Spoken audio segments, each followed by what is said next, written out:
Қымбатты арулар, қадірлі ханымдар, сіздерді көктемнің шуақты мерекесі, халықаралық әйелдер мерекесімен шын жүректен құттықтаймын. Бүгінгі күн шуағын төккен, әлемге күн шуағын төккен осы күнде біздер аналарымызға, апаларымызға, қарындастарымызға ең жақсы құттықтауларымызбен лебіздерімізді арнаймыз.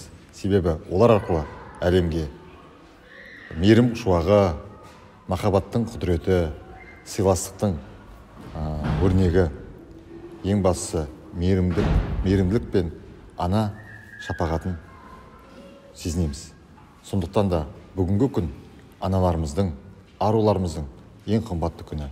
Ендеше осы аюлы ханымдарымызға, баршаңызға жер бетіндегі барлық жақсылықтарды, мықты денсаулықты, отбасының бақ берекесін, амандығын, жақсылығын тілейміз. Айналарыңыз аман болсын.